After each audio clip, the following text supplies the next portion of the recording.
anyway, so we do have 15 items on the agenda. We'll try and fly through this as much as possible. If you have questions as we go through these items, please stop us and we'll do our best we can to answer them. So with that, Casey, if you want to talk to them about our orientation coming up. Sure. So, we've established a quarterly finance orientation. So we have the first one in July. Our next one is going to be November 12th in this room at 9 a.m. Currently, we have 29 people registered, so we have plenty of room. If you don't know how to get to the link to sign up, just email me and I can sign you up. It's going to be in the training for July, just kind of a high-level overview of some of the basic areas in finance. We'll have procurement and IT speak a little bit, internal audit, and then of course our finance group. But we'd love to have you. If you have any new people that you'd like to send to kind of get a good overview of what we do here on the fiscal side, please just email me, and I'll be more than happy to send the room on the 12th, next Tuesday, and 9 to 12. Keep in mind, this is it's intended to be a standard, so that you know exactly what your folks are going to get. So, this might actually benefit some program folks or some folks in your finance or HR departments that might want just a broad overview of BDSN items. So, it is a repeat, so if you want to send folks back again because they want to hear it again, that's fine as well. At this time, we are not recording that or Skyping that. It is an in-person training at this point. So feel free to send your day program directors, your case, anybody that you think will benefit from it. If you need the agenda, I think you've published that already as well. Yeah, and I can put some copies out on the table. And we can publish it. Okay. So it's 3 hour? 9 to 12. Okay. So it's like a 3 hour training. But we are still looking at trying to develop additional sessions. Casey did do a survey, and I can't remember if we went over these results at the last meeting, but they did recap what folks are most interested in. We had 87 responses from the survey. 52% of people indicated they wanted training on direct billing, fee for service, which obviously I tend to agree with that. That's the biggest risk facing us all. This case management EI has kind of shown us what the hurdles that we have to clear there. Then, of course, next is case management EI tracking and staying on top of your billings and so forth. 46% of the folks are interested in that. Medicaid waivers, I guess that's more, just giving you an understanding of how the waiver program works and the funding. Item 4 was bans, amendments, and contract compliance. And then 5th was cost allocations. And then there were 5 other lower priority items. So we're going to try and focus on these and try and set up sessions, and we'll try and record those as well so that folks can go back and watch those. And we are sympathetic that not everybody's here in Columbia. I know it's a big commitment for y'all to get here. Some of y'all are 3-4 hours out. Well, I guess 2.5 to 3 hours away is the furthest, but we do understand that. So it's hard to make that commitment. Are there any questions on the training? Hopefully we'll get something out soon on when those sessions will start and how long they'll be. We do plan to get that going sooner than later. Any questions on that? All right. Item 2, case management and early intervention. We're still working with HHS on this, guys. We're doing all we can. Josh Baker has a lot of stuff on him. We're a small component of what he has to deal with on a daily basis. Mary and Pat are working tirelessly trying to get final information from him. All indications at this point are, unless Mary has heard something more recent that I'm not aware of, is that they're planning on increasing the rates effective January 2020. The issue is that doesn't help us for July through December. So Ralph had asked about, gave you credit, Ralph. asked about the funding that we received. So we received $443,813 in state funds, which that means that's the 30% match, which not all that's matchable. A lot of the services by those programs are state funded, but that's the only money we have physically in our coffers to pay for a raise. And half of that's going to be used to match the January rate. So we're only talking $222,000, that we're going to have that we could potentially give out as some form of grants. But we do intend to do something with that, but we've got to make sure that January 2020 rate increase is formalized and final before we can really do anything with this first part. We don't want to get the cart before the horse and find out some hiccup happened and we got to drop back in front. So we do intend to do something with those funds. If there's any questions on that, I'll be glad to field those at this time before we move to the next topic. Chris, quick Yes. question. On the Finance and Audit Committee meeting that's happening on Friday for the Commission, there's an agenda item that says case management EI Inc. rate increase for 2020. Is that in reference to this? It is, and that's actually Thursday at 3. Somebody shared the right date, and then I didn't have the wrong date. Yeah, Thursday at 3. But yes, that's to bring them up to speed with our alternatives, to see if they agree, to see if they have any options that they would like us to explore. What'd you say, Ralph? That will only be for the second 6 months and right? If they make a decision. That's what we understand. Mary, is there any kind of update? Actually, they are, I met with Baker yesterday, they're still on board with going into the calculation and changing the salary by 2%. So I'm going to have to ask Chris to look at, I don't know if it's a full half of, because of the amount that the rate is going to increase is not like a 2% salary increase per se. So I got to look at our figures and just make sure we're talking about the same thing. So any money that is not spent to do that would be divided. But that's just all because I promised that I wouldn't use that money for just what we're not going to do. So we're just going to make sure that that amount is correct because I don't know what the rate's going to go up by because he hasn't done the calculations. I think he's looking at EI rates too. So that is something that he is doing. Okay. What was the question? Oh, the board, the commission. We're just going to ask them if we could do that for them because that's something they're going to have to decide. And then when January, as you know, we had 2 members that were going to the full Senate in the beginning of January. That we will go ahead and be able to vote on these items. That's what we're giving to the commission to ask them if that's what they're okay with us doing that money.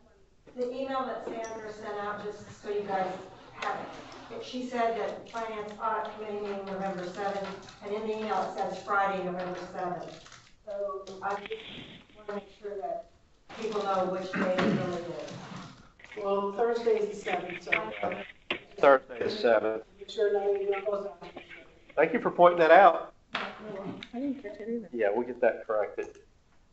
Sandra's listening anyway. She's probably going to send it right now, actually. I don't think I need to write that down. All right, any other questions on that topic? Yeah, we're doing all we can, guys. We're pushing and trying to get in front of them, and we're just, in the sea of everything they're dealing with. We're trying to be a squeaky wheel, but we can only push so hard.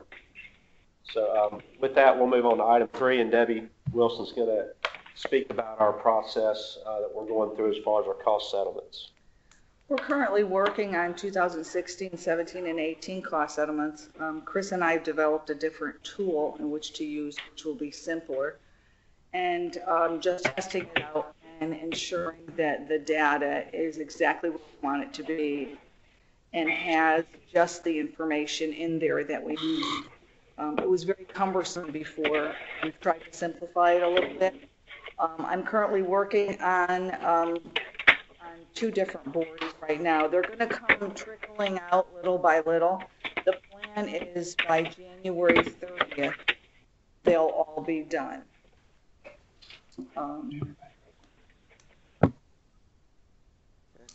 Any questions on that? Yeah, and as those come out, we want you to validate them against your records, obviously, and get back with us on any questions. Are they to reach you or Casey or? Either one. Okay. So, I don't, most of it's family support funds. I mean, the vast majority of the settlements, and then consumer fees, care and maintenance, of course, on ICFs. There's very little other in there. There are some special grants out there that are subject to payback that are, unique to certain providers. But I don't think there's going to be a huge shock there. The day program, if we can go ahead and talk about, since we're kind of in the settlements mode, I know it's kind of down here under 11 too, but we are working on recapping that. We do realize that the day program attendance is an issue statewide, so we're going to look at that as a whole and come up with a process of, is there any type of recoupment at all on that? We do understand that got behind. I'm sorry, I didn't mean to jump ahead on the actual agenda. Just you keep running going. You're good. You're all right. I was talking about the settlement, not the monitorship. Yeah. But that's actually for item 11. But anyways, when that starts trickling out as well, we'll look at that and get with us. But we do recognize statewide our day program attendance is running around 72%, if I'm recalling correctly. So that means on average, providers are running under 80%. And we expect it to be a significant issue statewide that we're going to have to resolve and figure out how we're going to manage that. And then also state funded community supports for 2018. Those cost settlements were computed, but were never, I guess, recouped or run. I don't even know if we sent them the information finally, the final. Yeah, I think Yihong was working with each one of y'all and had come to an agreement. They just were going to be put on the 18 settlements. Okay. So that's everything we're trying to work on in regards to item 3. Are there any questions on settlement? So we're going to try and stay on top of this.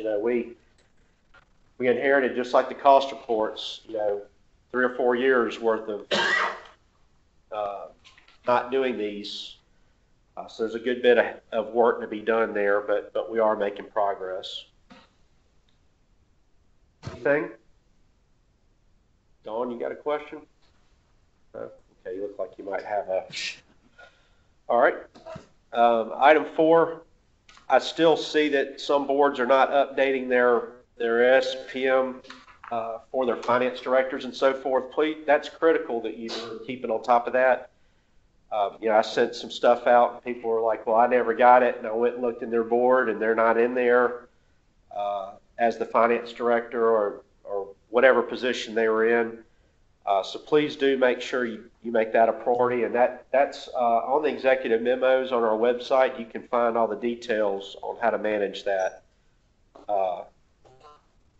That tool that's on our portal. Any questions on that, SPM? All right. Chris? Yes. We've already sent out the email. All right.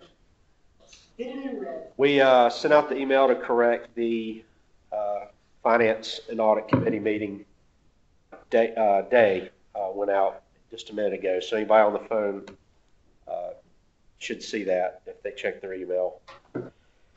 All right. We sent out a memo on the meals and procurement. We're kind of stuck right now because we don't have a formal commission to approve the directives. The directives have been rewritten. The Finance Committee did meet. They reviewed them. They approved them, but we can't issue them until the full commission approves them. So those should be coming out hopefully in January, sometime late January. I just want to make sure no one had any questions in regards to that. I know I sent the actual consolidated procurement code out, which is like 70 pages or something. So it might have been difficult to read that and interpret how that impacts you as a local provider. So I just wanted to give y'all an opportunity to ask any questions if you needed clarification on that until the directives come out. Anything? All right, and keep in mind, y'all can keep your limits lower. You just can't go higher. So if you look at those, the meal rate and the procurement code, if you're not comfortable going up to $10,000 before you start asking for bids, because you're a smaller agency, or maybe you're worried about money or whatever. You do need to consider that and possibly keep your limits lower than what the max are. You're not required to go to those levels. You just can't go any higher. Okay.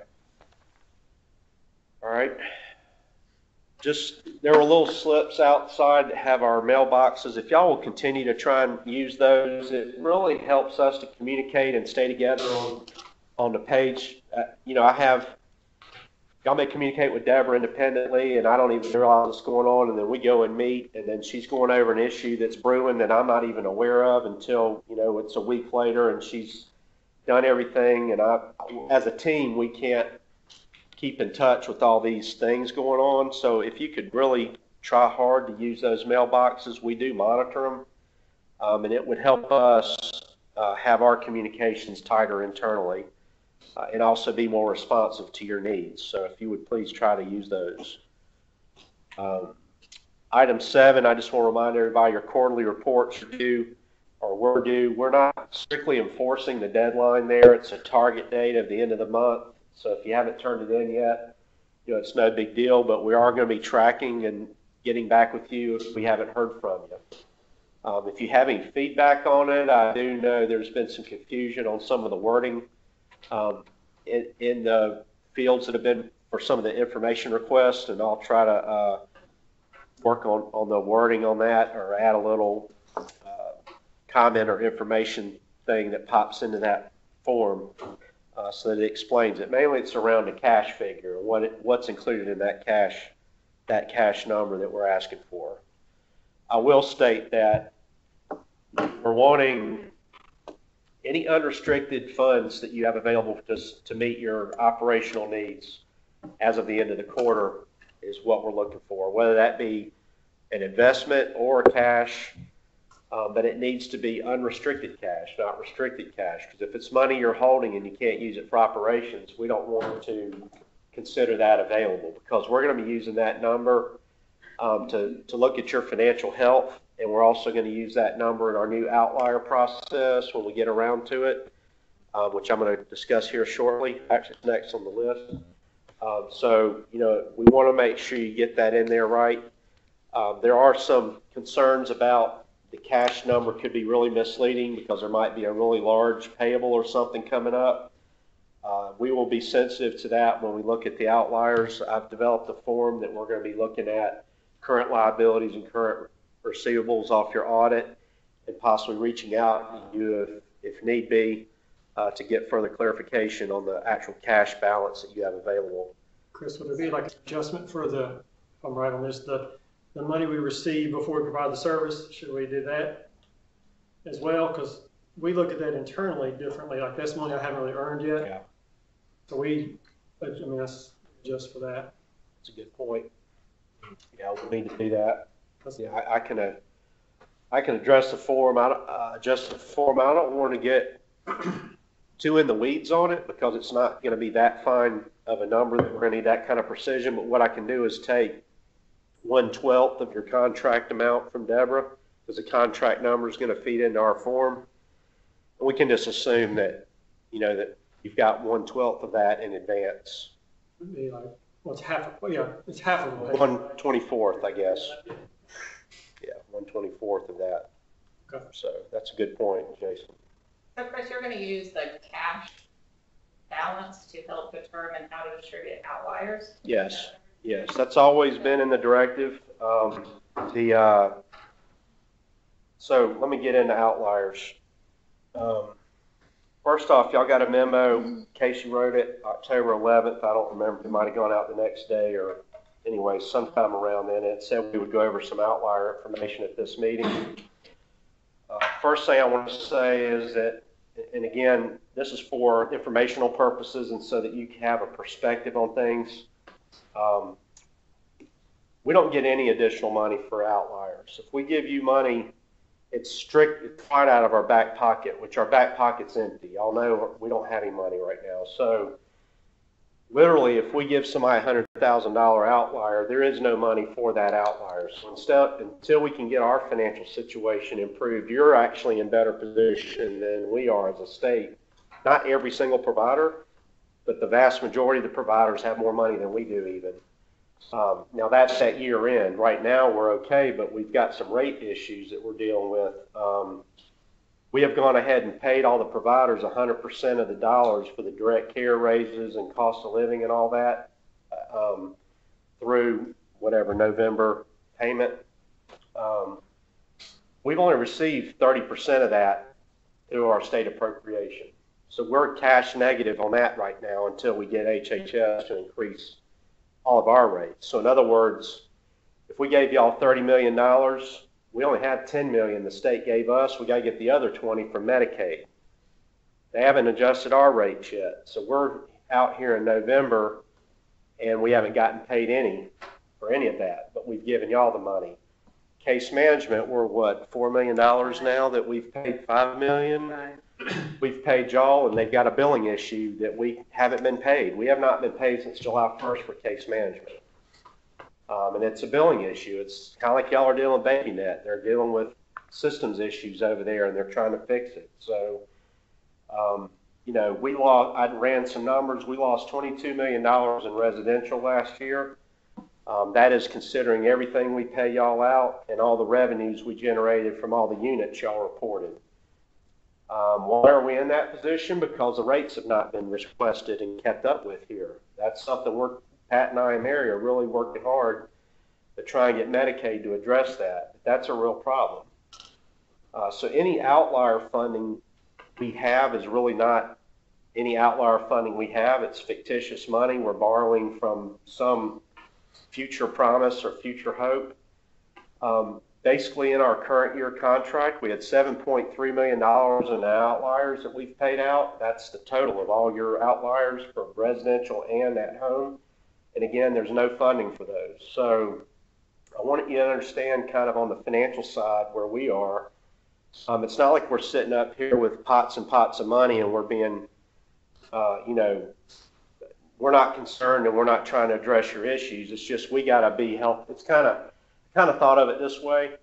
Like when I was a sole income earner in my house and my wife didn't work, my kids want that newest, greatest Apple iPhone, and when I got them their car when they graduate, you know, they didn't get a really nice car because I couldn't afford it. They had to get what they could get.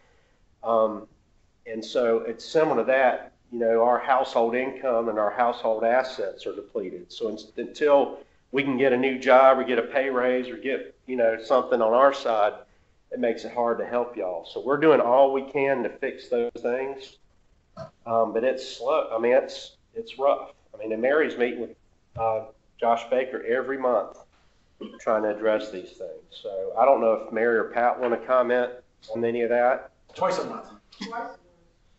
So are there any comments you want to add? We just meet twice a month, and we're trying to work through that. A lot of it is the cost reports that had not been done. We have to justify that we have costs in our system to be able to increase the rates. And if you don't do the cost report, you can't do the justification. So you don't want to cook in a dirty kitchen. So we've got some cleaning up to do before we can actually get cooking again. I'm sorry. I wish it was faster. It's just, this is how it works. Yes, sir, Ralph. Yeah, in order to spread to more agencies, if you do have some outlier funds available, are you looking at only funding a percentage of a request? All right. Are you looking at the balance and everything? Yeah, let's talk about. Rather than fully funding, would Yeah, it be possible we're looking. more people could get a benefit of this? Yeah, so we're looking at all of this, Ralph. I mean, in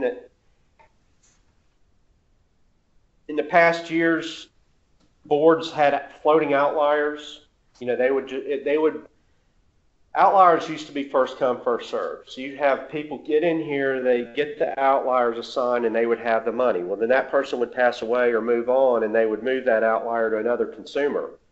Well, what that means is anybody in line down the road never is ever going to get a shot at that outlier because that board owns it. Okay, so we're revisiting that.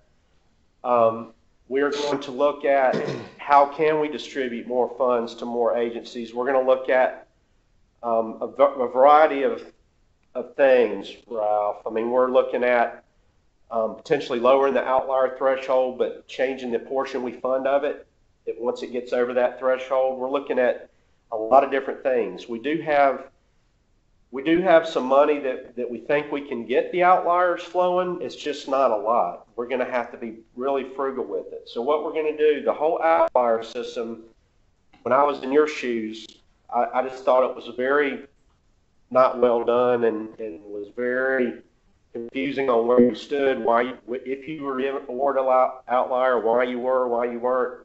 And so we want to fix the transparency issue.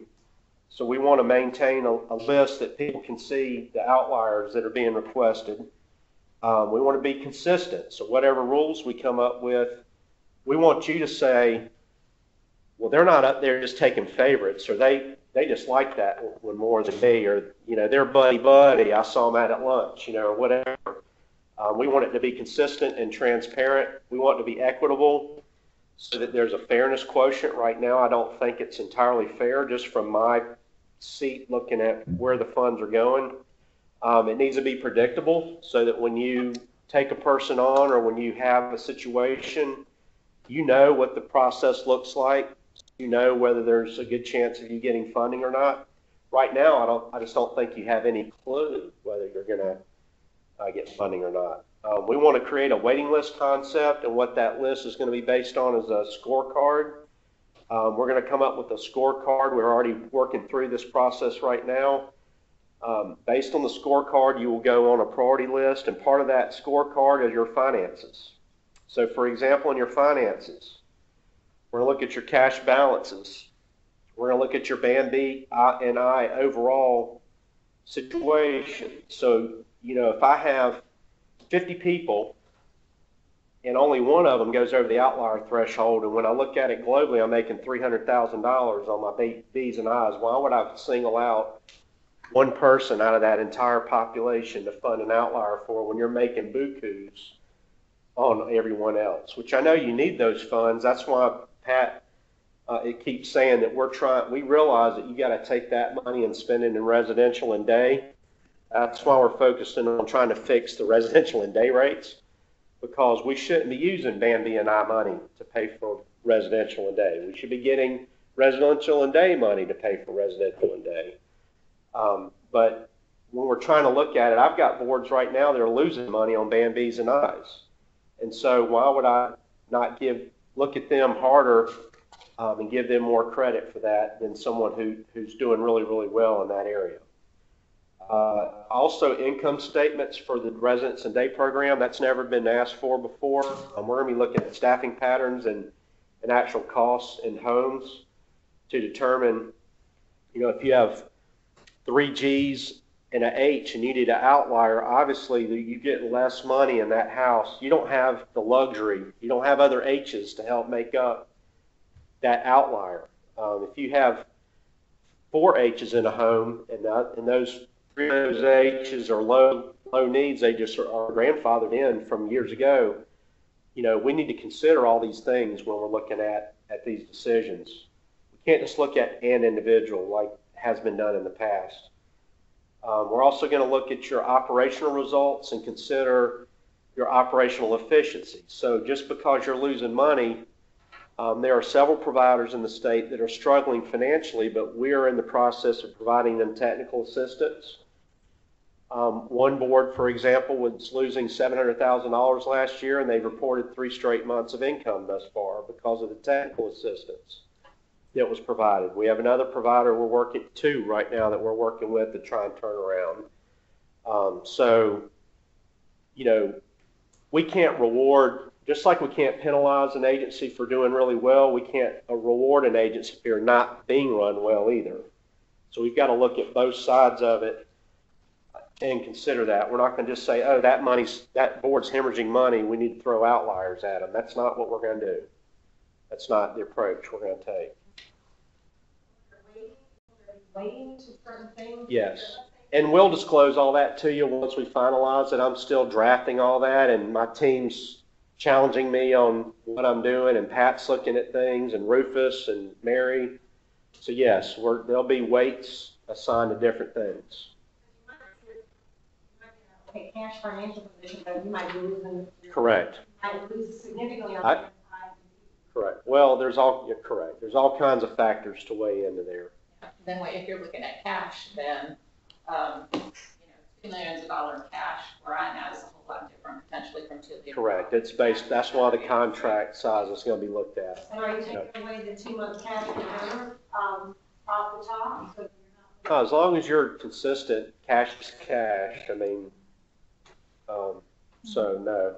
But what we do need to consider, I know, for example, I think Melissa said she had a huge bill that was due in October. So when she reported her September cash, it was elevated. And so we have to factor that in. And then as Jason mentions, we're paying y'all half a month in advance. And so if we're going to look at your cash reserves, we need to factor in that that's really not money. It's for the future. It's not for current. So y'all have every opportunity to poke holes in our process. You know, I'm developing it from scratch. I'm trying to look at it. I'm trying to back into when I was in the provider world and what I think would have been fair if I were submitting outliers and being told yes or no. And so that's the approach I'm taking. And then, of course, Debbie's got a lot of background in provider world, and so does Rufus and Mary. So we're going to do our best, but we'll roll it out and give you a chance to question it, challenge it. So that, I have a question on that. yeah.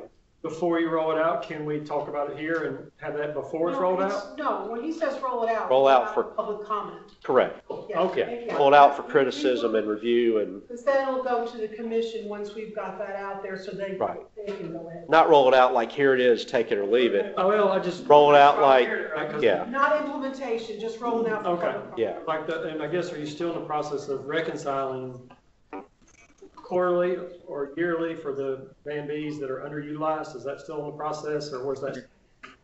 Yearly, right? We're going to be looking at that. The directive states that I think it's done every quarter. The issue with doing it quarterly is you have Medicaid providers that have a year to bill. Some of them take a year. You've got folks that they haven't turned in their logs, and so I'll run a report on what services have been rendered for the quarter. You have to actually dig into the actual service and see, oh my God, there's a gap there, and it's from the provider, not billing. So there's a lot of time and energy that would go into it, doing it quarterly. So I doubt we can maintain that frequency, and I don't think it would be as reliable. So we probably need to do it semi-annually prior to June 30 on the second semi-annual one, if you will, like in May. Yeah, I just want to make sure we plan for it. Right. You know, it's a new thing we got to pay attention to and be aware of that's actually going to. Yeah. What's been around forever, I mean, they used to do that all the time when I was a finance director, and then just like everything else around here, it seems like, I don't count to doing it. so, Yeah. I can plan. right. As far as the consumer's needs, we're going to, Mary wants us to use the HRST and or ICAP to do, so that we're not so subjective in our assessment. Remember, we talked about the consumers and rating their needs. We're not tied to those assessments. No, but those are tools that we own. Yeah, we own them. But we're looking at some type of assessment tool, so it's not just somebody looking at, behaviors and, We want it to be less, a little bit more, either a little less subjective, a little more objective to get in there and actually do this assessment on somebody. Tie the funding. But the first hurdle would be the financial one. I'm not going to sit there and analyze all that for nothing. So the reason we were going to ask, when the process comes out, we're going to ask y'all to turn everything into finance area. We're going to have a SPM link where you can upload your funding request, and it's going to be a lot less information asked for overall. If we have access to stuff and CDSS and TheraApp and different sources, we're not going to ask you to print all that stuff and send it to us. We can pull it up here. So we're going to define, there's going to be a checklist. It's going to have everything we need. And we're going to ask you to go through that. And the reason you're sending to finance is we don't want to drag down the regional people looking at the folks and their needs and then come up here and it get turned down because of financial reasons. It needs to be flipped. So we're not wasting a lot of energy. But Glenn, I think you had a question earlier. Did you get it answered? Okay. What band changes? Is done by the providers themselves or outside group or BTS? I don't think we've gotten that far yet. Mary, I don't know. We talked about it once. Mary and I and Pat have sat down, and I've given them a 2-page narrative on what I think the process needs to look like. They reviewed it, and we were just tossing around ideas. But I don't know, Mary, if you have any initial thoughts on that. What I think needs to happen, but I think that once we roll that out for comment, everybody else will get a shot at it. Okay. Chris, what about band changes? Going They'll have to G, go through G to an H, They'll Yeah. have to go through the same process. It'll be less. less stuff. What's that? I was just talking around. Yeah, Lloyd's question was about a band change. That's going to have to be a similar situation. Obviously, I think that particular situation is not going to take as much investigation. These outliers can get up in the $150,000 range. So it's a big financial decision when you fund those. And we're sympathetic to the consumer's needs. It's just we're stuck in the middle in between trying to get our money coming in, not having any money, and y'all needing money. And so it's kind of like, well, how can we bridge that? So We're going to have to broach the subject of assessments anyway. We're going to have to get involved in it because sooner or later, acuity is going to be part of the rate structure. So we might as well start investigating what's out there, start looking at how do we apply it. We can start with the outliers, the band changes, all of them are going to have assessments done. And right now there's a question going around on listserv, which is that national kind of questioning states. The funny thing is, I showed them this morning, so they're asking the same darn questions we are. The question out there now is what assessment do states use and what other questions do they ask to assign rates for individuals? So they're all asking the same darn thing, and I'm like, we can use the stuff that we own, see how it works, see how it actually settles down to what we think, and have a discussion afterwards. And that way it'll move us in the direction as to what assessments we really need to go out there. If we need to purchase something again, we can do that. I'm really not too thrilled on creating an assessment because it's better to use something tried and true than have been through the lawsuit, hanger and get out on the other side of that. But this is a good opportunity, and that was what our discussion was, and this is a good opportunity to start cracking that nut and getting used to actually utilizing assessments when we are looking at money. Because it's going to have to be done. So we might as well start desensitizing our system and developing what we need. But I do know that people do use state assessors to do that. In the 3 other states, Georgia has a cadre of assessors that do this. And what was the other one? Somebody else answered this morning. I'm going to say the wrong state, so I'm not going to answer it. But it's Vermont asking the question. So their problem's a lot smaller than anybody else's because they only got 10 people needing services anyway. But we have got other, so I think this is a good way to stick our toe in the water and get started on this. The providers are already utilizing that, but I'm assuming you're. There's some providers who are utilizing, not everybody is. So if you selected that as one of a couple. The rating could come through the provider itself who's already put the Okay, I was rating gonna in. say, would you allow that? Okay. We probably want to do a spot verification on it, just to make sure. But that is a pretty good assessment. And it's tried and true. And usually it's HRST and CIS. Some people use ICAP. We own it. So it's like one of those things that we can actually just go ahead and use. I know it's not the best thing, but it really isn't. The assessment is only as good as the person doing the assessing. So that is the issue. And that's the issue I had the way the CIS was being done, that it wasn't really being done. I saw them flying out of my office, and it was just too fast. And so dang it, I'm gonna look in a minute. The state that was doing it said they had so many, like they do 300 of these, and each rater is doing 3 a week. They're only doing 3 SIS assessments a week. They were doing like 30 in a day. So I know that we weren't applying it correctly, so we need to apply everything we do correctly. So I want to learn all that, and this is the learning curve we'll have because we're not ready for those acuity-based rates yet. So, but we know we need them. That would do away with the outlier process altogether, and all that state money can be used as match. So that's why we were talking about using the assessments. But I think in the beginning, I don't see any reason why we can't do them in tandem, so we can check behind each other. You know, I don't want the state to be accused and say we're holding down the rating on somebody because we don't want to pay, and yet if the provider does it, is it not self-serving that they would say this person needs more than. And if the parents do it, you never know what kind of results you're going to get, because a lot of times the informant either just thinks that person can do everything or that person can do nothing. And the sad part is that's more likely the case, and those folks can do a lot of things. So we just got to figure out, maybe we do it in a team method.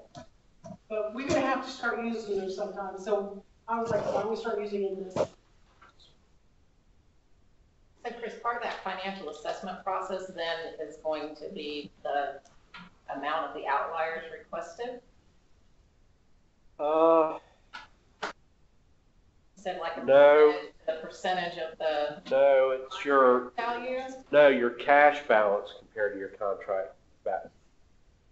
Babcock cash should be higher than anybody else's just because you're so large. And so we've got to factor in, we can't just say, oh, Babcock has $2 million in the bank. Well, shoot, you can't even meet a payroll with that possibly. So we can't just go straight off a cash balance. We've got to have a comparative milestone. But it's going to have to be consideration, I would think, part of it. Do you see them the ongoing? outliers, I mean, what we've done in the past is we know essentially how much outliers we're going to get. So there's no need in requesting any additional outliers, even though we are incurring those expenses. So you really need to have all of that information to all of the outliers that. My mind is not, currently I'm not, and we haven't discussed this, about limiting a board's access to we have some providers that take any consumers with higher needs that we ask them to, and others that can't or don't want to take those consumers. So in my opinion, we can't get into a process of saying, oh, well, that provider has way too many outliers and their dollars are way too high. Well, look at the folks they're serving. Right. They're taking every hard, and we need those providers to succeed and to be willing to take more. And I mean, because that's the folks we have trouble placing. No, I understand that. So no, I don't think we can do that. I think I didn't present the question well. We really need to give you all of the outlier information that we have if we have not submitted it at this point, because we know that, I mean, why waste time doing an outlier when you know that you're not going to get any money from BDSN, and that's sort of the situation Correct. that we have been in the past. So right now we really need to go and revisit that and submit. We're going to do a call when y'all get this process and you agree that it looks good. We're going to do what's called a call for outliers, and it's going to be a whole new request and a specific document. So we're going to have everybody. Right now, I've got apples, oranges, widgets, Volkswagens, and yachts in my office.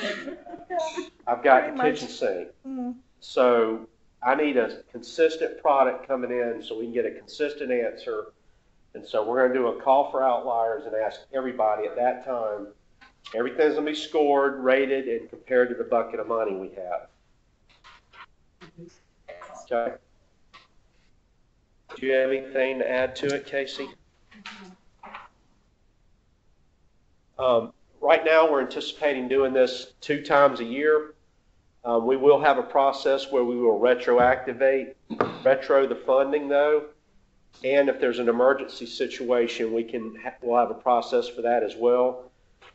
But the problem is, like with my staff, they've got all these things going on, and they have to say, I've got time to work on outliers, and so does Chris, and so does Debbie, and so does Deborah Leopard, and so we're going to have a outlier week, if you will. We're going to have operational people involved And so we're gonna do this twice a year, to ensure that it gets done and it's not haphazard. Make sure, we use the term outlier, but are we also? Band changes too. And band changes? Yes, yes. Now, including that part that is to me different. Because then, is that going to be reevaluated? Is a band change ever reevaluated? It stays on a list, right? Right now? Wait, what's the? Unless it's ban has been unless it's changed? denied, There right? was a day when that was way more advantageous because you got it. It doesn't change. No, it doesn't change. You don't have to re-justify and all that. Right, but then that throws into, well, I'm gonna flood you with band changes, because why would I go that way versus trying to get the outlier? Well, there's still gonna be, Justified. there's still gonna be staffing, there's still gonna be an assessment done. It's over justification, you're all gonna have way more things than you got money. So if I gotta prioritize it, I would go towards the band change as a provider. But I that's, think you guys would want that, because then that reduces your pool of people you can pull back, because I guess you would hope in the end the outlier is not needed as much, because we've improved, and then you pull it back and you. Any system can be worked. Yeah, as I'm saying. Actually, I've learned this was, I didn't pick this one for myself, so, just think about that as you're thinking about applying it. If you. Right. Well, maybe I told too many people what to do, but if you load up the band change, you've reduced your pot of money for outliers for the future, because Right. then it's locked in. Yes, So you're ma'am. saying we should have like two separate Oh. processes? I just want to just say one little thing. And that would be, to me, a band change would be better, because then we could, if a world wasn't, in the bizarro world in which we live in right now, we could actually say that we could be able to match that money. Right now, when we put an outlier out there, we're not matching it. But, oh, Jason, that would be what I would like to say, but that is not what is the case. The case is, I don't care what band you're in and what we pay, we get $187.66. So even if we're paying you a higher dollar amount, we can only draw down $187.66. Because that is the rate we get for all residential, all of it. Except for So if you raise SLP your one. band, it doesn't. I mean, to me, I think and that's what I say, acuity-based care is the way we need to go, and we need to wrap the rates around the individual's needs, not just some arbitrary bands that we do, and we only get one amount of dollars back from HHS. That system is insane. And it might have worked when there was a lot of lower funded bands versus all these higher funding. It doesn't work, and that is our problem. We are bleeding money out of the residential program just for the fact that we cannot get back what we place out there. So, change the band, do the outlier, 6 of one, half dozen of the other at this point, because we still only can recoup the $187.66. Am I wrong about that?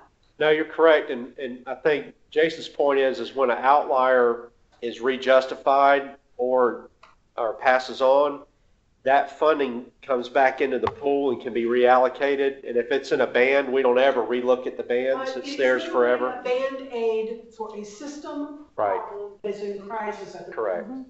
And the crisis is we push so much money out, and then on top of that, we have de facto outliers for all these high management programs that we have just given them cash for these high management programs. They're not re-justifying those every year, like the boards have to do. And we're not redoing their assessments every year, which we should be doing, because our job in a high management program is to get people so that they don't need a high management program. I mean, that's the whole idea. We don't keep them just sedentary. Now, we do know we're going to have people with psychiatric issues that are always going to be psychiatric issues. You got a pedophile, they're probably going to be a pedophile for life. If you've got an arsonist, they're probably going to want to set fires their whole life. Okay, I get that part. But there are other people with learned behavior, and their behaviors are something that can be unlearned when we teach them something else. That's the goal. So ultimately, we're talking about dollars. I only see dollars in the faces of the people we support. And I'm sorry, that's how I've always viewed this job. So that our job is to support individuals the way they need to be supported. So sooner or later, we're going to have to learn how to use those assessments correctly. We're going to have to learn that we have to assess people at a minimum annually, and we're going to have to get them the supports they need at the time in that life they happen to be. So a person that's 20 with schizophrenia is a different person than they are at 30 with schizophrenia, if care is proper. If you're doing what you're supposed to do, that is a different person at that time. So their acuity level should come down. Right now, we're just static. But then also that same now 30-year-old is going to be 60 one day. And that care need is different at that time. And we're not addressing any of these stages of life. We need to do that. So the system the way it is right now, I don't know how to say any clearer than that. It's not sustainable. We need rate increases for the 187.66 because we have passed the great divide of it being the boat's floating, the boat's sinking. So we need a rate increase for what we pull down from Medicaid. That's what we're trying to get this year. That's why we're rushing these cost reports to get them done because it was not done. So we need to get them done. And then we want to get a rate increase to make sure the providers are whole when we are saying that it's going to be acuity-based care and this is where we are. And to serve this person, this is what you need. We can't do it for a stick of chewing gum and a bottle of water. Okay, it's got to be here. But I'm going to also tell you that when those rates get set there, there's going to be expectations for those rates. If you're getting this amount of money to serve somebody with a severe disability, then we're going to have expectations as to what we see in your staff, in your supervision, staffing levels, all of it. It's going to be different. Right now, it's take my people, please. I got nowhere else to put them, and that is not good enough for them. So we need to do that. So that's why we have these meetings. That's why we have this communication. It is really incumbent upon all of us to build the system. Because ultimately, I don't think there's a person out there that is in, if you're in this for the money, there's easier ways to do that. This is, you've got to be in this for the people, then the money can come if we do this right. But this is not anywhere you're going to make it to be a millionaire in this business. So we want to support the providers. We can't do this without the providers, but we also want to see outcomes for our people, and I'm not seeing them right now. I'm not seeing the services being provided to the level they should be. So we work on both those together, then we can build a good system. Am I preaching? Thank you. Mr. Maley, you have anything to add? Amen. We're good on outliers then? Any other questions on outliers? If not, we'll move to the next item on the agenda. Just know that we're working on it and hopefully we'll get something out to you in the next couple of weeks for you to start chewing on.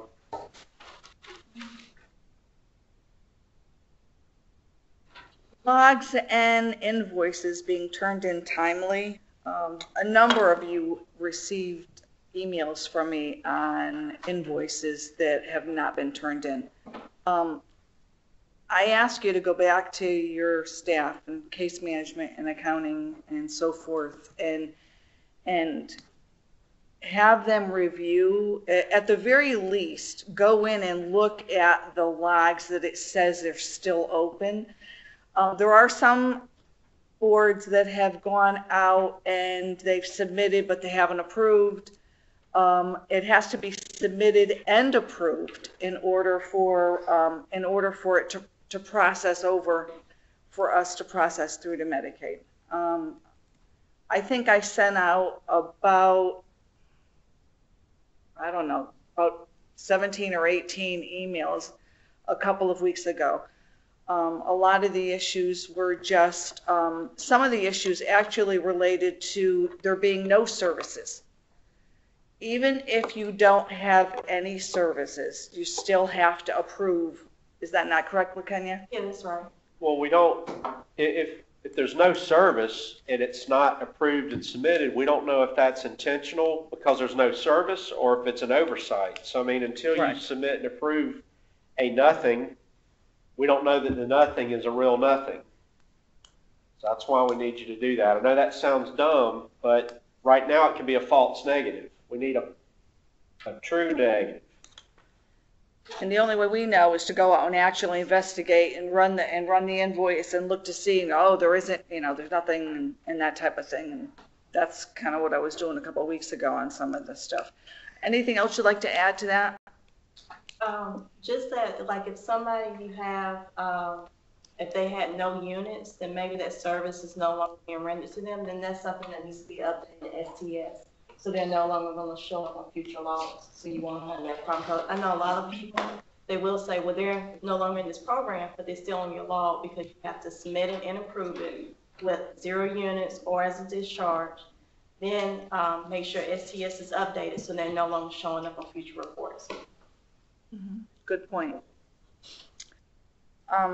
That's pretty much it from that standpoint. It's just a really time-consuming process from our side. We run a report, and then you've got to go through and review the report, and based on what's coming out of the portal on the report, determines for us whether or not you have something that's been submitted and not approved, or not submitted or approved, either one. So if you can just be a little bit more mindful, you have one individual in your agency that checks that. It's so simple to just go out on the portal and just look to see if you have anything out there. Would be greatly appreciated. And that kind of leads right into the next one. We're looking right now at possibly adjusting a deadline that I don't even believe that we currently have for the submission of invoices. We've had two different situations over the last 3-4 weeks where a board or QPL has sent in something and said that's from over a year ago and wanting to get reimbursed for it. That's just not acceptable. So we're looking at creating an actual deadline and sending out an accounting calendar every month, which is another thing that we're currently working on the deadlines for submission of these type of things. Understanding full well that you can't necessarily always meet the first month maybe for that deadline, but you should be able to meet it by the second. And Yes, then so, at year end. Yes, the issue is it's affecting our reporting and our ability to recoup money. If you're past certain deadlines, there's been a couple cases where we've paid y'all, maybe nobody in this room, but we've paid you guys for stuff we knew we were going to eat it because there was no way we could go back and get the money, but we went ahead and did it anyways to keep the peace. You know, we just can't keep doing that kind of thing. We also got dinged on our audit because we have stuff that we're continuing to pay in the current fiscal year that was for last year, and we got written up because we didn't accrue it. Well, how can I accrue it if you don't send it to me till September 28th? So, you know, we've got to get a little bit more structured on this side. There used to be a memo that came out that said you have to get everything in by July 5th or something. I don't know. We'll look at the date and come up with something reasonable. But especially around year end, we have to we're in the state's CAFR, their comprehensive annual financial report. We have tons of we have 3 staff dedicated all day for months submitting documents to the state for their audit. We can't even close our books because stuff keeps coming in and we have to keep revising our closing packages, or we have to admit, oops, we sent that to you, but here's another one. And if we don't report it to them, and then they send the state auditor's office in to check our closing packages, and they say, wait a minute, you turned this into us saying this was all your payables. We found all these that weren't on your list. Then we get a black eye for it. So we got to come up with some legitimate, doable type of deadlines. Yes, Susan? I hear what you're saying. I guess the challenges, we have similar challenges as a provider. Correct. Providers can have up to a year to bill, and now we're incurring. No, you can set your own rules where you won't take an invoice after a certain date. Medicaid's rules is a year. You can set your own board's rules to whatever you want it to be. But would we win that if Medicaid allows them a year to bill? I mean, they're not billing Medicaid. They're billing you. No, I don't know. We're billing Medicaid. Let's say it's a residential something or other. We billed Medicaid $187.66 a day for your attendance. We've done our billing. That's the billing to Medicaid. You are just the cost. You set your own rules on your own deadlines. Now, direct billed, we can't do that. If they're direct billing, obviously they have that flexibility.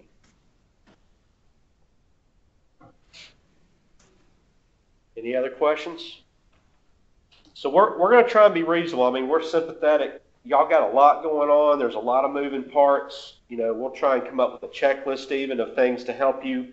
You know, did you think about assistive text? Did you think about environmental mods? Did you think about non-waiver case management? Did you think about, you know, and try and give you a prompter so that you'll have a shot at getting it. We're not trying to cut you out any money. We just got to get our stuff in the row, you know, get our stuff squared up. Okay? Mhm. You want to talk about day attendance? Sure. Okay, let me see. That was. Well, I'll lay the groundwork for this. You know, we're being challenged to move our payment structure in the fee-for-service world by the legislature and other outside forces, and I think everybody internal wants that done as well, as long as it's done right and with a lot of thought and a lot of purpose. The next potential service is going to be day program. So that's HHS is pushing us. What's the next service y'all want to look at? And we think day program is the easiest one to look at.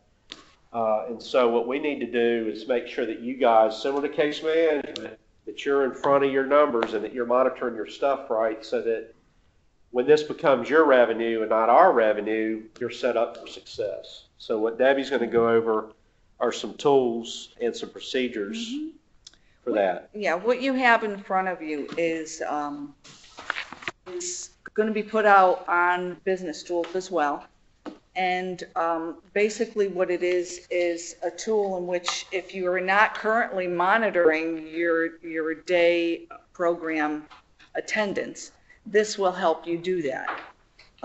It takes into account that ICF has to be backed out. There's the reason that is the ICF rate is all inclusive. So when y'all start getting your ICF payments, when ICF converts, the day rate is built inside the ICF rate, which is why y'all do a day program allocation for your ICF IDs. And that's why Deborah doesn't put them in your minimum units, because they're included in your ICF rate, our ICF rate. So that's why you back out ICF. Go ahead. Some people may not have known that. Yeah, no, you're right. There's a page of instruction telling you which report to pull off the system. There's the page that's, you can hardly see. It's, you can see it better on screen. I didn't want to make it into a 11, too big a piece of paper. But I can send this out as well. It's an Excel spreadsheet. Yes. She just printed it. Yeah. And for you to be able to put your units in there, and it should be, we've tested it, and a couple of other boards already have it and have found it to be helpful. You may have another tool that you prefer to use. That's perfectly fine. We just want to make sure that you have the ability to be able to monitor on an ongoing basis, especially from here on now, just to see where you are. Are you over, if you're over the 80%, you only go part way on that. You don't even have to go any farther. But if you're at 80%, realize that's your revenue. Correct. You could be at 85%. That's right. That's 5% more that you're going to get. So the 80% limit is regards to settlements and whether we have a potential recoupment at DDSN against your contract. That's a whole separate issue. So I would use it, if I were an executive director, finance director, I'd be driving my percentage as high as I can get it, not just to try and hit some 80% target.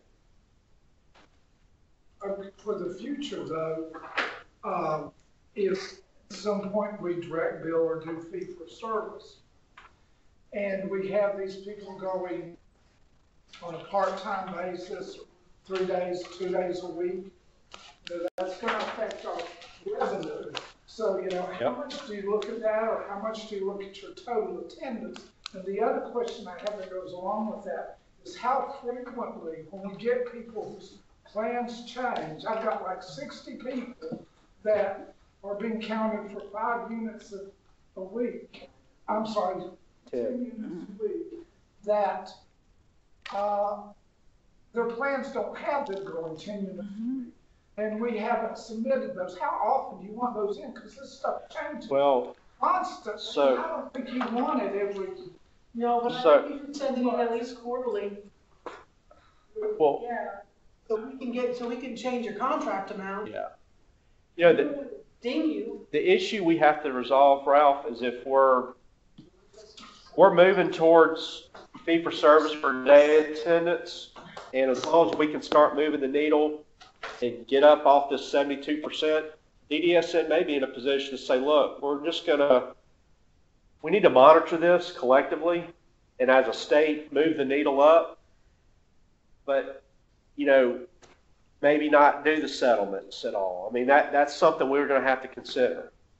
And really, it's going to take everybody thinking differently. You might need to do slot sharing in your day program, or look at how you're staffing. And it's going to be a lot of challenges, Ralph. The thing is, those questions should already exist. You know, it's really funny. Once we move the revenue over and it's not ours anymore and it's yours, all these questions start popping up. And so it's kind of like when you have paper timesheets and then you go to an automated timesheet system, everybody starts coming up with all these questions about meal periods and smoke breaks and, you know, what if they show up late, and what about when the time changes 2 times a year, and all these questions. It's like, well, what do you do now? What do you do now? What do you do? So it really shines a bright light on all the system issues, and we're going to have work groups where we need to come together and discuss all these issues, because it is a problem. I mean, we've got a lot of folks, it's their personal choice not to go to the day program, but maybe 3 mornings. So it's going to be a big change. And I think, Mary, I don't know if I'm out of line by saying this, but I think the day program going back to a full day unit. I know that the national units are either a day or 15 minutes, so we're gonna have to do something. No, they said they can do a 0.5 day, so that is a half-day unit. So it can be back at it's just you can talk to Lori about that, or Manos. It is just the way the national units are being done, but no, they'll do 0.5 in a day. All right, that you can have, but we're going to tighten up the definition of the day service. So once we do that, I guess we can define what the units are. But right now, if you've got changes, you need to let us know what they are. I wouldn't do it every day. I would do it at least quarterly. Please don't do it every Thank you. Never say thank you. No, never say daily. I would watch the afternoon. Quarterly is good. At least that way we can tally them, and so we don't ding you necessarily if that's what the commission chooses to do. However, you're going to own this problem when it goes fee for service. So it's not a bad time. People not want to give choice. You know, so you take it or you don't. Well, you know what? And maybe that's the rules of your program. I mean, we'll have to talk about that. Because there's adult day health cares out there that make the rules for their program and say, you come here, but if you have behaviors, you can't come here. I mean, everybody has rules, so let's see what they are. But I think that what's happened is we've allowed people to do whatever they want so long, bad habits have formed. And maybe it's also the service that we provide. If you provide a better service, you might have people come now. I hate to say it, guys, but we're not daycare centers. And so we need to be acting appropriately. So I think that we can probably tighten up our definitions to help with that, and then define what the day is. And anyway, No, I tried that, it never worked. it's your computer system can go through all people for day services, figure out how many units have been authorized, and then compare that to your total units.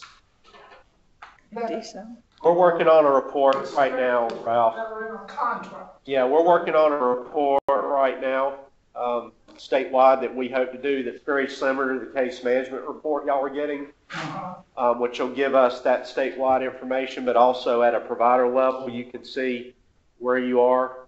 We met this morning on that. We're trying to develop that, and then we're going to share it with Pat and make sure he's cool with releasing that information. But we need to start giving y'all that type of information, and we need it ourselves. We need to understand which providers are struggling with the attendance and then dig into why. I mean, there could be very legitimate reasons why they're struggling. So, Robert, you had a question?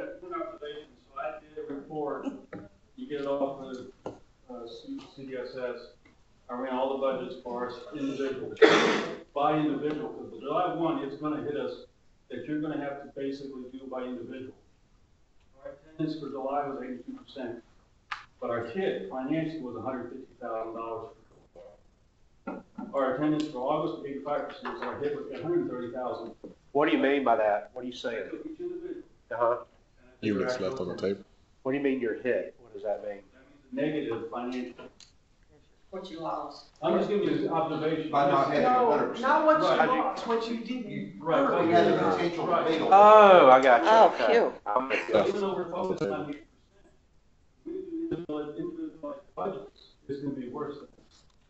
Well, one thing you gotta realize is your rate's gonna be higher than it is now. You got a split rate right now that we're losing on still. It's got a 17% vacancy rate in it. So if y'all were hitting 83%, we'd be okay, but you're hitting 72. So we're losing 10% on day program every day.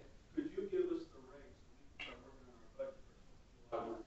We're okay The actual for rate that we're the gonna get. attendance. So when we Well, get the rate that you're gonna get under fee for service will have to be even higher because you're gonna have to build in an absentee factor. Right. But I'm saying is, when will we be able to get that rate so we start working? Pat, are we allowed to share what our, Why can't you just share what our rate is? yeah, I mean, it was $29.99 a half day, but with this latest rate increase, I don't know what I don't have our have rate to minimum. get- Never mind. We get 29. What we used to, that, it's gone up, or it's gonna go up with the, Right, once hasn't- yeah, HHS, right. yeah, once Yeah. HS, It's not up yet. right, it's $29.99 a half day. I just hear from him that he Half stated day. this is going to take place, July 1st. I don't. We don't think We so. don't know that. No. He said if, I think. You're trying to compare, I get it. Yeah, we're trying to compare it.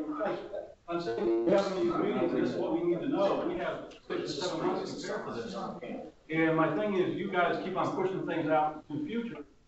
Sometimes you need to say, hey, this is it. July 1, we are gonna do this. Does worst case management mean anything to you? I mean, we did that, and we got so much pushback, but truly, behavior didn't change until the deadline came. You're exactly right, I agree. But I can't set a deadline until I know that HHS is ready to do this, and they're not ready. And y'all are ready. That 29. You know, we need to make sure y'all are on top of this too. That's I think Robert's right. The messaging needs to be different. If we're going fee for service, not really anymore about the 80% stuff anymore. We gotta get that out of our. That's what I just said. Yeah, no, but I wouldn't even be focusing on the 80%. we just did a lot of conversation about that, which is the past or the what I present. try to say, it's not money But you're going gonna forward, lose, because what we're doing the you same can't analysis as Robert, we haven't done it yet, so I don't have my numbers, but we're gonna start analyzing every month, you know, what we would have collected. So I guess the other question is when you flip this switch, whenever, I know it's not July, or maybe not. I guess job coach would happen at the exact same time. Do you mean that as a day service? Job coach and day would be. Possibly. That'd be. Yeah, possibly. Is that rate the same? No, it's 70.58 an hour. or Yeah, and se- that's probably not gonna stay the same, Right. because that rate was built out of the bands. It needs to be built on the service, and it's way too high. What might get like a 15-minute unit too instead of an hour. Yeah, which would give you more opportunity to document, you wouldn't have to do a whole lot of service. You can document. But right now, we can't even make our job coach numbers because providers do not document all their job coaches. Now, if you're a private provider and you're knocking down $70 an hour, you're documenting the dickens out of it, but the boards are not. Same thing with SLP1. They're not, I know that we spend more time, I looked at the numbers, and I know just when I was in New York, that we spend more time with those SLP1 consumers than what is documented. Just because you do. I mean, no one's super independent out there that you don't see them for 2 weeks. So we do, and we're doing trainings, so you've got to be doing that. All that needs to be documented. And so we should be billing more for SLP1, and we're not. But because of the bans, just like the case management, when you get the money up front in a ban, you're not incentivized to do the documentation other than the bare minimum. And we get paid fee for service. So right now in this world, fee for service world, we're losing. like crazy. And the providers, you guys have got, the money's out there, it's been pushed out there. So when we say we don't have money, that's the reason why we're pushing it out, but we can't bring it back in. So we've got a reimbursement problem. So if I'm getting ready for fee for service, the one thing I am going to forget about, and this was the problem with case management, is the way we did business in the past. And I know that folks said it was trite. It is not. But the way we do business in the past is not the way we can do business now. You've got to be a preferred provider. You've got to, you want people to beat the path to your door. You've got to see the folks that aren't coming. This is what I'd be dealing with now, Jason. If I'm in there and I'm looking at people who just kind of blow us off all the time, I'd be having those conversations with families. It's like, if you don't need day services, what do you need? If you're only coming once a month, day service, and I'm not going to encumber a staff for you. So, you know, I'm going to say you can't come, and then we'll find an in-home support for you, because that's where you want to be. Well, in consumer satisfaction too, as well, they're your customers. So, you know, really understanding why they don't like your day program, what you can do better, that they would want to be there more often. I mean, generally, if somebody don't want to be there but a couple hours a week, there's something underlying that. There's a better alternative somewhere else. Why are you not the preferred choice? Well, they have to get us. And why are folks choosing adult day health care over you? If they're They have to get a service once a month. So some of that stuff they're getting just to keep the waiver. these are the All things, about these are satisfaction. the questions we need to be asking Yeah, ourselves. but I'm saying, think about that. Yeah, we've got to think like businessmen. Yeah. So, In your business residential ladies. programs too, people who don't, you know, go home like a lot. I mean, you've got a few of those folks that are almost gone half the month. At that point, you've got to say, do you need residential services? What can I put in home for you that I can fill this bed with somebody who needs it? Because if you're gone, you know, 16 days out of 30, you're telling me you don't need residential supports. And you need to tell them that no payment switching, and probably, Chris, we'll probably have to investigate when we write redo the waivers, that we talk about what is an acceptable absentee rate? Kind of like the ICF rate. You know, you've got so many therapeutic days you can be out, and we need to do that too for the other programs. Because otherwise, you can't live with someone not showing up half the month. But then you've got choice. They've got choice. They have choices. And so if they, right, but if they want, we've got some that say they want to retire. And then they're fine, they're gonna retire and stay home. Well, the other thing we have to decide is a residential rate is a 365 day a year, 24-hour rate. So how do we have to allow that people do want to stay home in their homes? Yes, they have choice, you're exactly right. So, and I would want to retire too. In fact, I'm banking on it. So, you know, why shouldn't they have to, why do they have to go to the day program? So, and if you're a residential provider, I don't think that a residential provider is 24 hours a day. So I think we have to decide where that day program money fits in. I think it's also part of the assessment process. Do we know that if they want to go to work, PPLs, people stay home? Is it because they stay home because they want to, or they stay home because we're not going to pay the day program rate? I think some of it too, though, you know, Margie was saying. Or the job coach rate, which is something.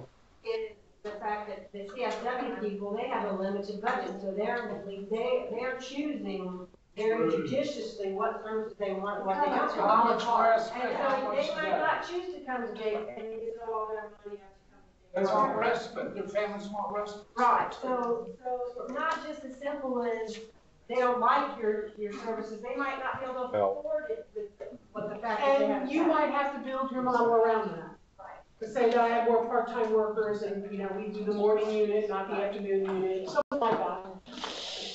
I mean, it's not dissimilar to the YMCA or a daycare provider or all these alternatives where families choose to have their child attend or not attend. I'm not sitting here casting judgment or saying I have all the answers. I'm throwing out things that I think we've got to be asking ourselves. I know when I've visited some providers, you know, and see their day programs, I'm thinking, you know, that's probably why their day attendance is low, because it's really not appealing. I mean, either because of the shape of the condition of the facility or the noise level, you know, there's all kinds of things that contribute to it. So what my point is, we're going to have to change the way we look at things and become more critical about the services we offer and how we do it, we do. And the other thing that we've got to address is these evacuations.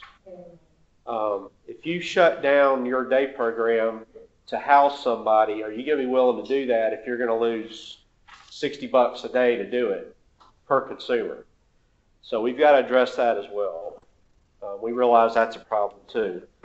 But I think when we have our work group, these things right here are awesome. What we need to do is capture and keep our juices flowing, and our best bet is to work together and identify all these problems up front so we can address them as we set the rates.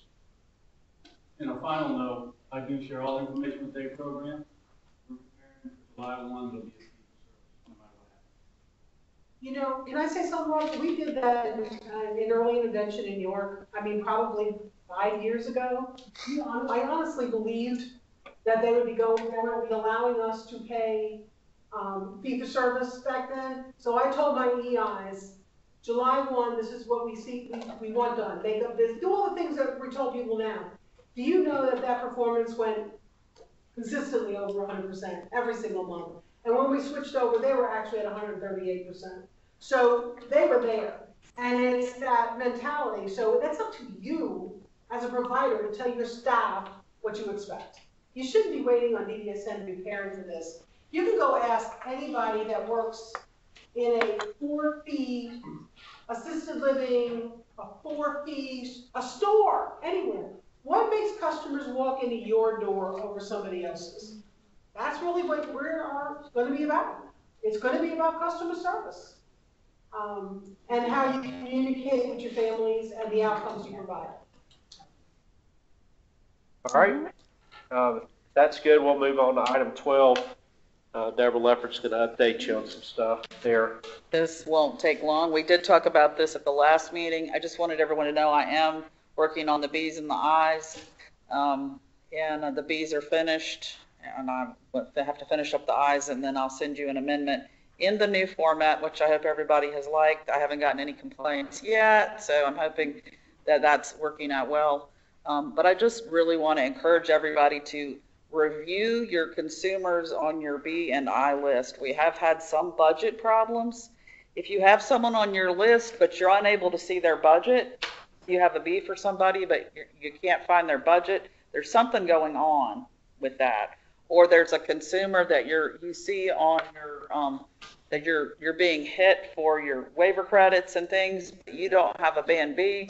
Glenn can say Glenn and I talk almost every day about different consumers. It's like, am I going to get a ban for this person? Because we're getting charged for this person, and then I look it up and I say yay or nay, or let's figure out what's going on. It's just thousands and thousands and thousands of people, and I'm only one person that's looking at this. So you're reliant on system information. System, right? I'm not familiar with actual. I don't know. I mean, if a consumer shows up under a certain provider and that's where their budget is, but that budget is wrong, there's nothing to flag it for me that it's wrong. So I'm relying on you, and there's several of you that do communicate with me and say, could you check into these people? So just if you find somebody you're confused about, why don't I have a B or an I for this person, or will I get one, or why do I have a B because I don't think this is my person, just send an email or call me. You got the little contact information, you can do that, and then I will dig into it, and it'll just help keep things cleaner for everybody and make sure until we do go roll a fee for service, I want things to be as clean and as accurate as they could possibly be. So throw that out. All right. Maybe to talk about state-funded community supports. Yeah. You're going to get, it's a 2-page. You're going to hand this out. I've had at least probably 5 people over the last 3 weeks that have said, how do I submit a state-funded community support invoice? Because it's not something that's out there under reports that you've got to create it yourself. This is the template was created by Tom Ritter back in May or June, I believe. And it was made available to everybody, I believe. In any event, we're going to put it out on Business Tools and out on forms so that you will have access to it. And then the second page really is nothing more than explanation as to how to fill it out. If you have any questions regarding it at all, please feel free to let me know. But this is one of the invoices that needs to be submitted on a monthly basis through RBC. If you don't do those every single month because it's a little bit of money and you only have one consumer, I mean, that's fine too. But, you know, for those of you that have multiple larger state-funded community supports budgets, we really would appreciate you getting those turned in timely, because I don't want you to take all your time to turn in $8 for one consumer every month. I mean, that's not a good use of your time, but we will still have the overarching deadline that you'll have to comply with once we put that out there. Any questions on that? This is for board build, non-DSAL type services that you need reimbursed for, that you're paying out of your payables or payroll. All right, item 4 is just a reminder that you've got the exempt rules out there. I hope everybody's been looking into that. As far as I can tell, there is nothing that's going to change this from happening. So exempt rules pay rate is going to $35,568, and all the duties tests remain. So you've got to clear the number, the dollar amount hurdle, as well as the duties test. So please make sure you're looking at that in your organizations because it's effective in January. Then the final item is room and board. Casey's going to talk about that for a little bit. So right now I know most of y'all are in the middle of working on your room and board. Some of you have submitted it to me. Just a couple of reminders. First and foremost, if you need an extension, just email me. It's perfectly fine. I know everybody's got a lot going on. I think I mentioned this before. I'll be reviewing 60 room and board. So if a couple of y'all need an extension, you're fine. Just a couple reminders. No, please don't have cell phones in your telephone expenses. You're going to need to take those out. Make sure depreciation is only your building depreciation, not appliances and stuff like that. Yeah, not like the Tahoe, or your printer. Right. Let's see, HUD. HUD is only food, household supplies, and admin allocation. Let's see what else. Tort insurance. Can it not be grounds maintenance, or is that included? It's whatever's listed in the whatever's in the directive. I think there is maybe one or two other things, but because grounds maintenance, it depends on what kind of place you rent. If it's a group residence. It's limited to whatever's in the directive until I change the directive.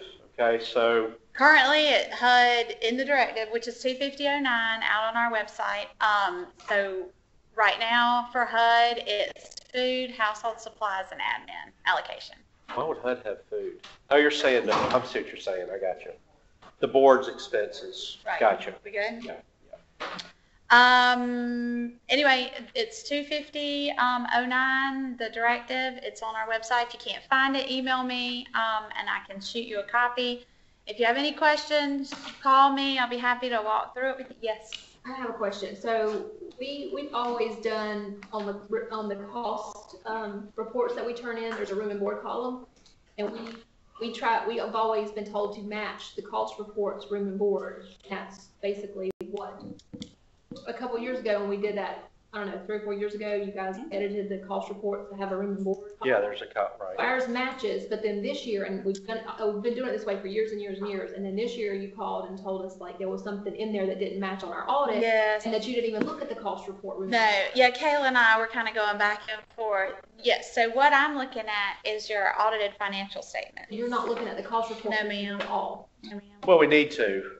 Well, that's what I match it to. You know that, and I appreciate you saying that, because when I would do mine back in provider world, I would look at that. I also will look at that to see if I made or lost, how upside down I am in room and board, because you should be backing the revenue out also.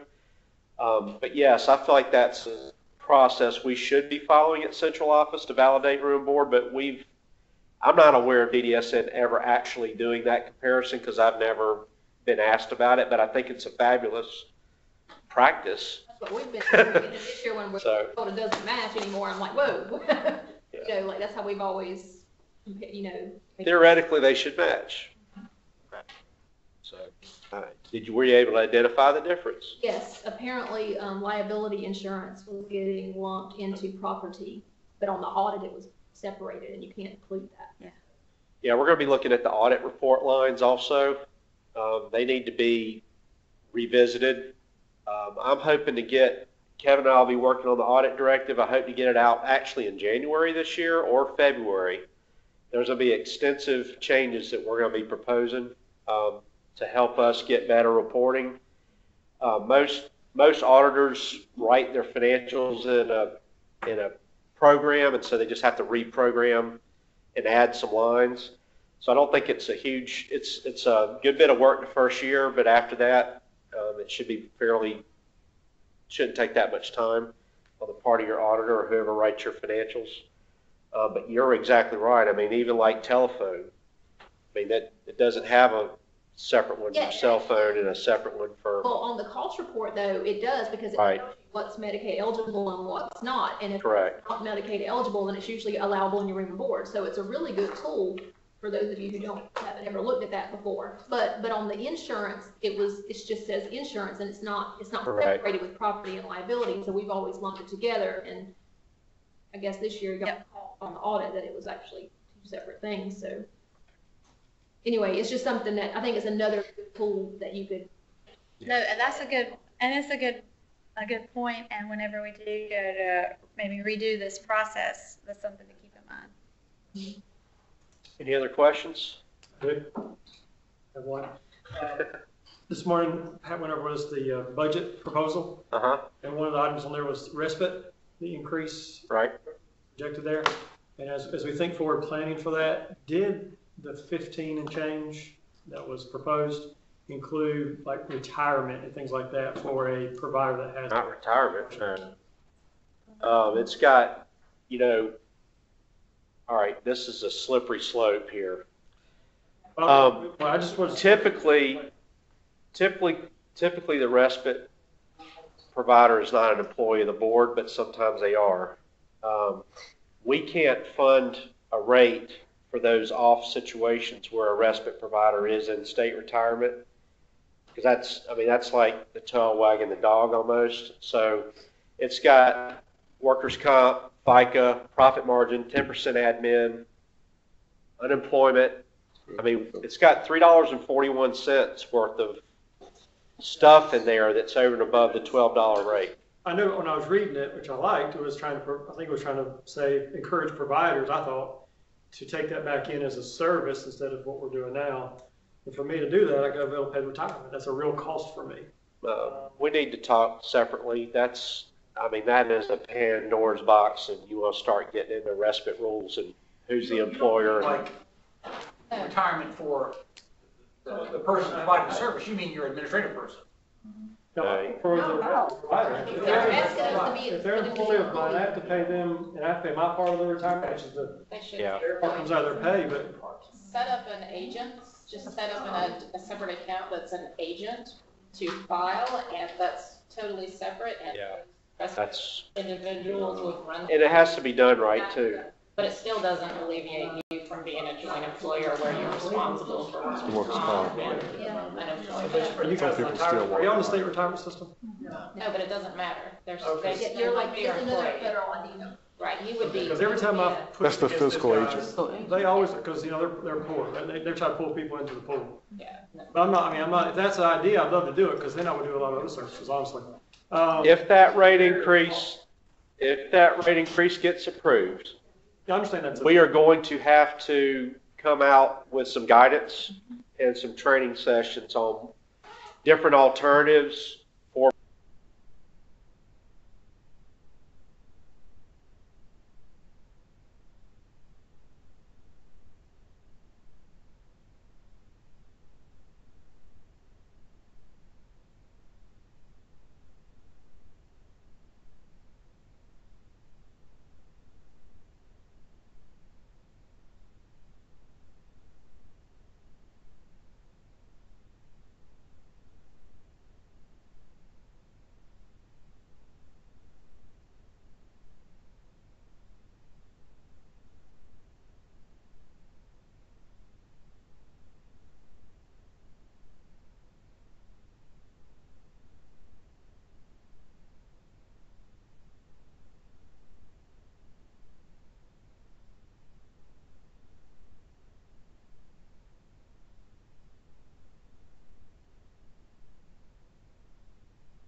staff have pretty much all changed since we got an exemption, and I don't know who even kept those. We asked for special permission, and maybe some other people did too, to not make ours effective like January 1st, but more like March 1st. And the reason why we did that for the board implementation was because, you know, January 1st is when your SSI, Social Security, you know, there's loans there, but then you don't want to necessarily use that figure, which you got ahead of time, because as a result of that increase, their food stamps are going to go down.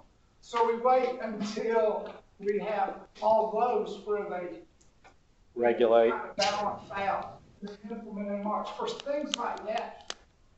Do you keep, where we ask for exceptions, do you keep those in-house? Do we need to ask for them? I don't recall. I know the regulation, I believe, says Kevin's group is on that. So I don't know. Something he keeping a record. The answer to that is I don't know. I mean, it doesn't change. I didn't know it was March, did you? This is the first I heard. And so it catches up, no matter where the year starts. Right. A friendly reminder would be appreciated. Change it. Till we get our structure situated. Anybody else have any other questions? I appreciate y'all coming out. If not, LaKenya has a comment question. Yeah, I just want to make one comment on the template that was passed out for state-funded community support. Just make sure that, I know like support employment is listed as an example, but that does not go on your manual invoice. Support employment and day service is going to be coming off of the invoice out of R2D2. Okay, I cannot pay for day service and support employment off of a manual invoice. Okay. So if you run your invoice out of R2D2, if you do not see a consumer listed, no activity, that may be because your loans have not been submitted and approved. So if they were not submitted and approved, you'll have to wait the following month for them to show up on the next month's invoice. Okay? All right. With that, I'm going to wish everybody happy Thanksgiving. Next time we see you, it'll be December. We'll be talking about Christmas. Our next meeting is December 3rd at 2 o'clock in this room. Thank you very much. Thank you. I'll see him Tuesday.